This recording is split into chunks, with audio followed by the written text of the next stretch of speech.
पूर्वक अपने दोनों हाथ जोड़ करके कहता हूं जय श्री राम, जय श्री राम। मोदी साहब,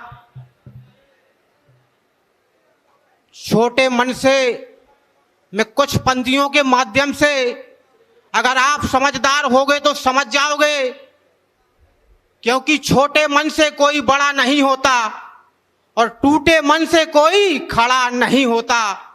ये पंक्तियां अटल बिहारी वाजपेयी जी पूर्व प्रधानमंत्री महोदय जी की हैं। आप समझ जाइए, आजादी के पहले मेरे देश का किसान अपना आधा अनाज राजाओं के रूप में, रियासतों के रूप में दे रहा है, देता रहा है। और आज आजादी के बाद इन नियतखोर नेताओं की वजह से ये मेरे देश का किसान अपना अनाज आधे दामों में दे रहा है। मोदी साहब, और ये एक जो अपने देश का चौथा स्तंभ कहा जाने वाला, नीति का स्तंभ कहा जाने वाला, राजनीति का स्तंभ कहाने जाने वाला ये मीडिया, पत्रकारिता, विधायिका, न्यायपालिका, हर स्तंभ का प्रमोशन होता है। लेकिन आज का ये जो पत्रकारिता का एक चौथा स्तंभ है, ये इतना गिर चुका है, इतना बिक चुका है कि अगर इस चौथे स्तंभ के बारे में कुछ कहा जाए, अरे मीडिया के मेरे साथियों, इंटरनेशनल मीडिया, आप इस देश की संपदा संपत्ति के एक रक्षक हो और आप अपने कर्तव्य को भूलते हुए जा रहे हो, इसीलिए आपका कोई प्रमोशन नहीं हो रहा है। आज ये जल जंगल जमीन भारत की संपदा, ये तानाशाही सरकार, ये जुमलेबाज सरकार, ये मोदी सरकार बेचने का काम कर रही है। और आप लोग, जिस पे हमको गर्व होता है, भारत के जन जन के आप रक्षक हो, आप भी इस बिकने में शामिल होते जा रहे हो, इसीलिए आप लोग भी गिरते जा रहे हो और किसी प्रकार से आपका प्रमोशन नहीं हो रहा है। और मोदी साहब, जो कल आपने इतनी बड़ी वार्ता रखी है 15 अगस्त के मौके पर, तो इस देश का किसान जो उन्नति है, जो रीढ़ की हड्डी है, देश की अर्थव्यवस्था है, लेकिन आपने दो शब्द भी नहीं कहे इस देश के किसान के ऊपर। यहां बैठे बैठे लगातार इतने दिनों से मेरे किसान वीर बहुत शहीद हो गए हैं। अरे दो शब्द इन चंद लाइनों से किसानों को भी दुख, पीड़ा, संवेदना जाहिर कर देते, क्योंकि आप, मैंने भी, मेरे देश के किसान ने भी विश्वास किया और आपने एक जुमलेबाजी से देश के सर्वोच्च पद पर, प्रधानमंत्री पद पर विराजमान हो गए। अरे जैसा कि मेरे किसान भाइयों, मैं एक सत्य बात कहते हुए इस मोदी सरकार का जो जुमलेबाजी से जुमला 15 लाख का दिया और आज प्रधानमंत्री पद पर विराजमान हो गया। एक समय भगवान प्रभु भोलेनाथ शिव शंकर महादेव जी कैलाश पर्वत पर मां गौरा पार्वती जी विराजमान थी और उन्होंने कहा, मां गौरा जी ने, क्यों भगवान, पृथ्वी पर कितना आनंद है, सब लोग अपने अपने मकानों में रहते हैं, बढ़िया व्यवस्था है, सुख संसाधन वाली चीजें, व्यवस्थाओं से अपना निर्वहन करते हैं, जीवन जीते हैं, जीवन बिताते हैं, और आप सब कुछ होते हुए भी हमारे पास, और हम कहीं ऐसे पहाड़ की खुआ में अपना आशियाना बनाते हैं, कहीं उस कुआ में घुस जाते हैं। अरे मेरा भी मन कहता है, भगवान मुझे भी एक महल बनाइए। अरे तो भगवान ने कहा, पार्वती जी आप कह तो रही हो, लेकिन हमारे नसीब में नहीं लिखा। अरे गौरा जी, पार्वती जी ने कहा, क्यों भगवान आप बनाओगे, हम रहेंगे, तो क्यों नहीं लिखा, हम तो रह सकते हैं, हमारे पास सब कुछ है। तो भगवान ने आदेश दिया, चलो आप कहती हो मां गौरा, तो मैं एक बहुत अच्छा महल बनाने के लिए इच्छुक हूं, तैयार हूं।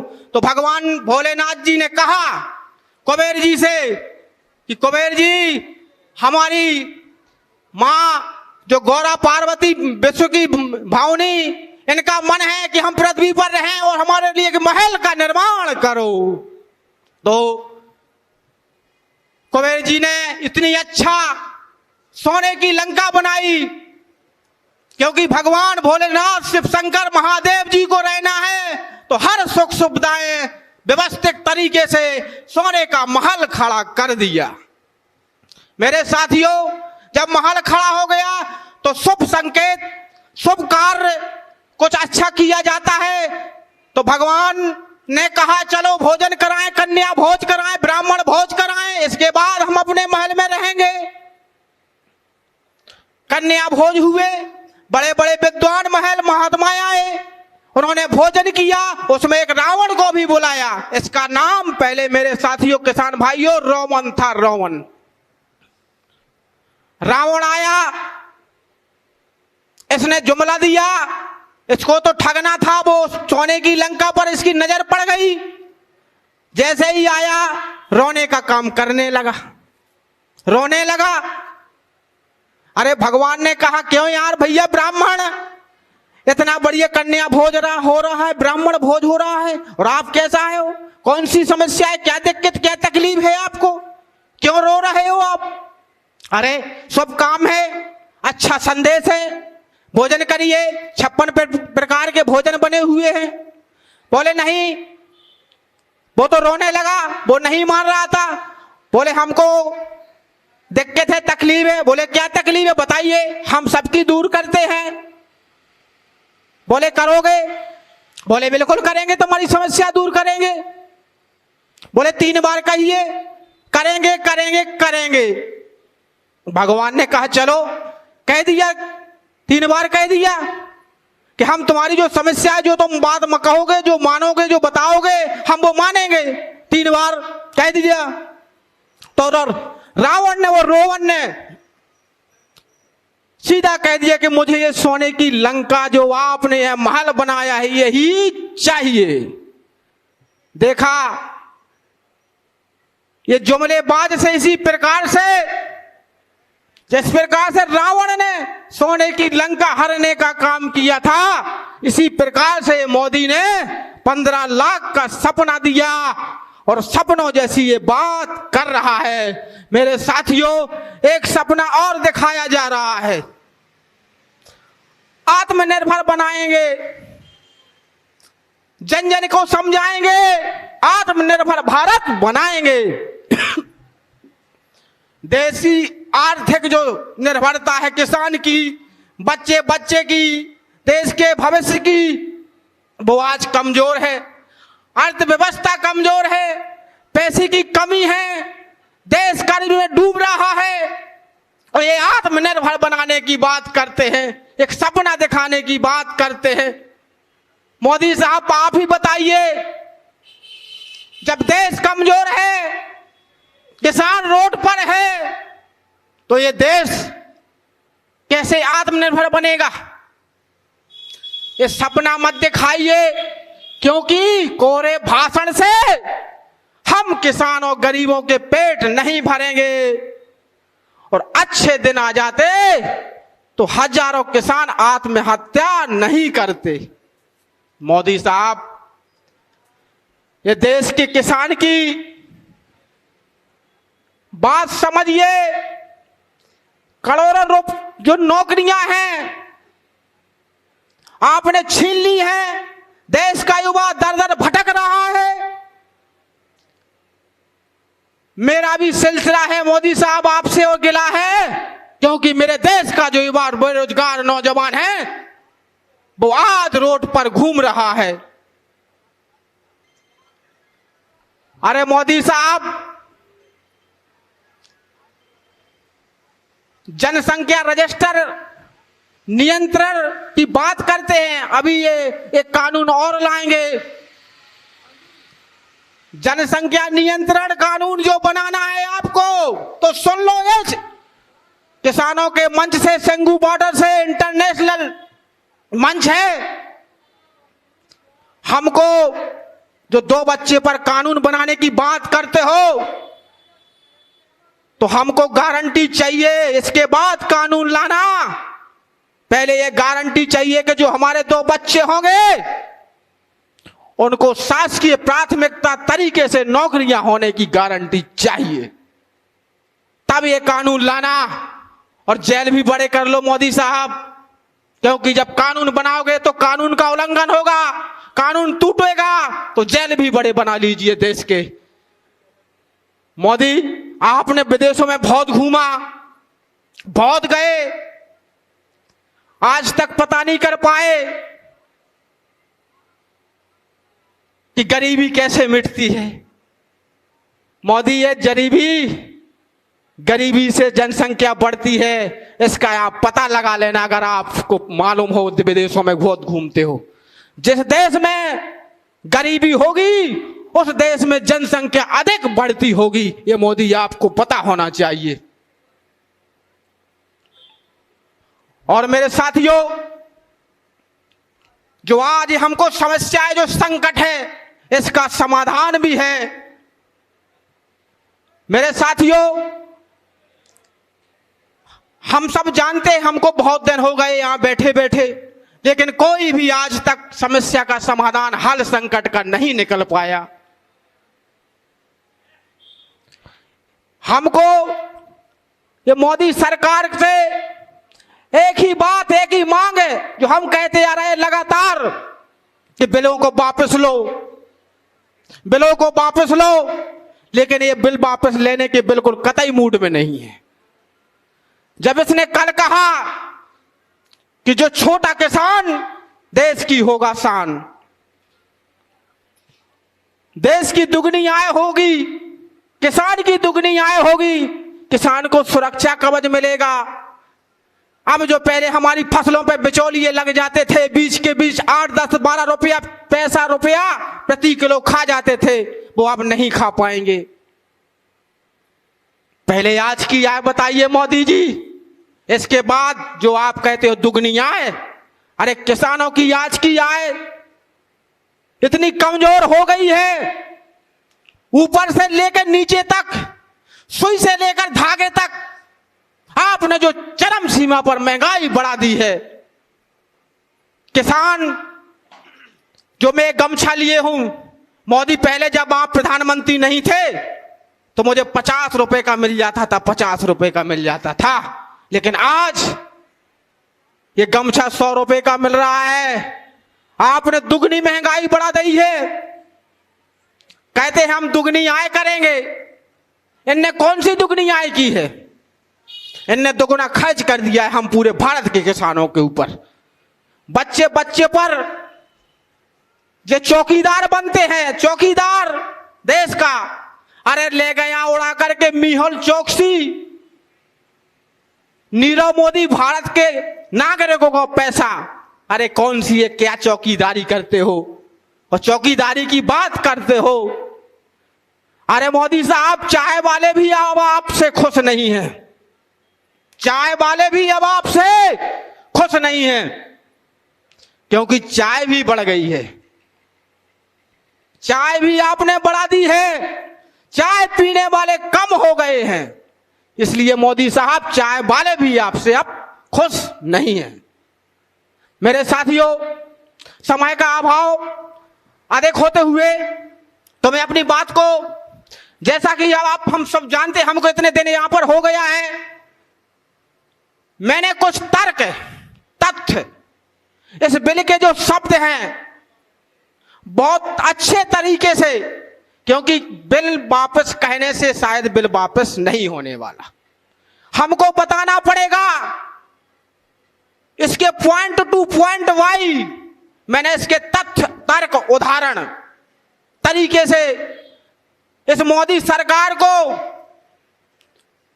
मैं गारंटी से कहता हूं, अगर ये मेरे साथियों समूचे भारत का किसानों का आंदोलन है तो 5% अगर मेरे को इस आंदोलन का नेतृत्व करने के लिए मिल जाए तो मैं ये गारंटी से कहता हूं आपसे कि मोदी सरकार की उल्टी गिनती चालू उसी दिन से हो जाएगी। मेरे साथियों, मैंने इस बिल के तथ्य जो तर्क होते हैं बड़ी खूबसूरती से ये पूरा 10-15 पेजों का बड़ी तत्वोदाहरण से हर पॉइंट बाय पॉइंट अपन कहां क्या कहना है हमको इसको गिरा लेंगे। इतनी घिर चुकी है ये मोदी सरकार, क्योंकि बिल वापस ये विपक्ष की भाषा है मेरे साथियों। अपन अपने तरीके से अपने स्वभाव से ये अपना फैसला 18 मई के लिए कोर्ट में भी चल रहा है, वहां भी अपन को तत्वोदाहरण तर्क की जरूरत है। अगर मेरे साथियों मेरा ये देश का जो पत्रकार एक देश की शान होता है, देश का भगवान होता है, देश का किसान होता है, किसान देश का भूमंडल होता है, निर्माण होता है। अगर ये कोई एक पत्रकार एक साथी आज मैं इंटरनेशनल मंच से जहां तक मेरी आवाज जाती है, अगर कोई मुझे एक पत्रकार साथी मिल जाए मैं तत्व और उदाहरण के साथ कहता हूं कि देश बिकने से बच जाएगा। आज ये देश का नीरव मोदी उड़ा ले गया बहुत पैसा। इसी प्रकार से अडानी साहब और मुकेश अंबानी साहब देश के किसान को आप बंधुआ मजदूर बनाना चाहते हो, खेत में किसान को दबाना चाहते हो, मजबूरी का शिकार बनाना चाहते हो। जो हमारी तौल और मूल्य की गारंटी होती है, मूल्य की, वो आप छीनना चाहते हो। छोटा किसान गुजरात ले जाएगा फसल, मोदी तुम्हारे गुजरात आएगा छोटा किसान, वहां हमको पता है क्या कि हम दुगनी रेट पर फसल बेचेंगे वहां। अरे किसान को आज की महंगाई के हिसाब से जिले की मंडी चाहिए, जिले में मंडी चाहिए मोदी साहब। जो 23 फसलें आती हैं टमाटर प्याज आलू, और आपने भी इसमें इस बिल में किसी संशोधन सुधार बना करके जोड़ दिया गया है, तो 26 फसलें आती हैं, तो उन 26 फसलों की एमएसपी की गारंटी मंडियों के सामने लिखी होना चाहिए। हमको किसान आयोग चाहिए दिल्ली देश की राजधानी में, क्योंकि समय समय पर हमारी महंगाई के हिसाब से हम अपनी कीमतें तय कर सकें। फास्ट कोर्ट चाहिए हमको मोदी साहब, जो सिविल कोड आपने इसमें दायर किया है, फास्ट कोर्ट चाहिए मोदी साहब हमको। अरे मोदी, हम देश के किसानों को अगर दोगे पैसा आएगा, हम चीजें आवश्यकताएं लेंगे, टीवी लेंगे, फ्रिज लेंगे, कूलर लेंगे, मंजर लेंगे, ब्रश लेंगे, ये देश का रोजगार चलेगा। देश की कंपनियों में ज्यादा चीजें जब आवश्यकता पड़ेगी तो बनेंगी, तो वहां रोजगार के लिए लड़के ज्यादा लगाए जाएंगे, और मोदी साहब इसी प्रकार से रोजगार चलता है। आज मजदूर के पास मजदूरी के लिए पैसा कम दिया जा रहा है, किसान के पास पैसा कम जा रहा है, और नीति क्या कहती है, नैतिकता। अरे कभी हुआ करते थे दीनदयाल पंडित जी उपाध्याय, जिन्होंने भारतीय जनता पार्टी का इतिहास रचा था, नैतिकता के आधार पर इस पार्टी का निर्माण किया था। लेकिन आप लोगों ने, सुषमा स्वराज एक ऐसी नेता थी जो विदेशों में चली जाती थी। अगर देश का बच्चा विदेश में तकलीफ में है तो विदेश तक लेने के लिए चली जाती थी। ऐसे नेता थे। अरे मेरे किसान वीरों साथियों, नीति कहती है, न्याय कहता है कि हमको यहां बैठने से नहीं, हमको बातचीत का ऑक्शन खोला रहना देना चाहिए। और न्याय कहता है, नीति कहता है, नियम कहता है, धर्म कहता है कि दिल्ली देश की राजधानी में अगर हमारे लिए सांसद जो भवन है वहां हमारे लिए कृषि भवन बनाए किसानों के लिए, तो हमारी जो बातें हैं, जो मांगे हैं, जो समस्याएं हैं इस बिल में, वहां चर्चा होना चाहिए। हमको नहीं जाना है तोमर जी के यहाँ, हमको नहीं जाना है अमित शाह जी के यहाँ, विज्ञान भवन में वार्ता करते हैं। अरे कृषि भवन बनाए हम किसानों के लिए, तो कृषि भवन में हमारी वार्ताओं का, समस्याओं का समाधान होगा। यही नीति कहती है। और नीति कहती है जिसको ज्यादा आवश्यकता होती है उसको ज्यादा मिलना चाहिए, और जिसको कम आवश्यकता होती है उसको कम मिलना चाहिए। और आज के नियतखोर नेताओं की वजह से हम कहते हैं न्याय करेंगे, कांग्रेस पार्टी वाले न्याय करने की बात करते हैं। अरे 70 सालों से आप लोग न्याय नहीं कर पाए और आज न्याय करने की बात करते हैं, फिर से 5 साल इनको गवा दे। अरे 70 सालों से अगर आपने ये न्याय कर दिया होता, असेंबली में 13 वोट सरदार साहब को मिले थे और न्याय साकिब नेहरू जी को प्रधानमंत्री बना दिया गया था। ये इनका न्याय है। मेरे साथियों, किसान वीरों, इसका दूसरा भी हल है, दूसरा तरीका है। हर संकट समस्या का निकाला जा सकता है समाधान। अगर हो निकालने का ज्ञान तो हर संकट समस्या का निकाला जा सकता है समाधान। मैं गारंटी से कहता हूं, स्पष्ट कहता हूं, खुले शब्दों में कहता हूं कि हमको अब चर्चा करने के लिए फिर से तरीका ढूंढना चाहिए। और चर्चा पे अपन ऐसा, मोदी सरकार फंस गई है, गिर गई है, झुक गई है कि इसे मैं गारंटी से कहता हूं झुका लेंगे, गिरा लेंगे, ये बिल वापस चर्चा के माध्यम से करा लेंगे। मेरे साथियों, समय का अभाव ज्यादा होते हुए तो मैंने जो कहा कि मुझे, मेरी जहां तक मेरी आवाज जाती है, कोई मुझे एक पत्रकार साथी मिल जाए तो हर संकट समस्या का मैंने कहा कि समाधान निकाल के दूंगा।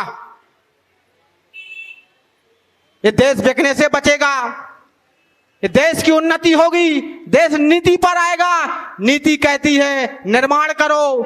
ये भारत भगत सिंह का भारत है, ये हमारा भारत है, बच्चे बच्चे का भारत है। मेरे भारत में किसी प्रकार की कोई कमी नहीं है, लेकिन नियतखोर नेताओं की वजह से किसान सदियों से परेशान है। कहा जाता है देश की शान है, लेकिन देश का किसान है सदियों से परेशान है, इन नियतखोर नेताओं की वजह से। मोदी साहब, क्यों आपने मंत्री, मिनिस्टर, विधायक, चीफ मिनिस्टरों की दुगनी वेतन बढ़ाई? जब इनको कौन सा खर्च, कौन सी आवश्यकता आ गई थी?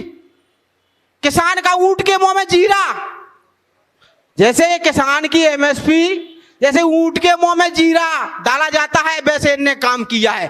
और मंत्री मिनिस्टरों की, सांसदों, विधायकों की वेतन दुगनी कर दी है, दुगनी वेतन हो गई है। इनको कौन सी आवश्यकता पड़ गई भैया मोदी? तो धन्यवाद, नमस्कार, प्रणाम, बोलिए जो बोले सो निहाल। धन्यवाद।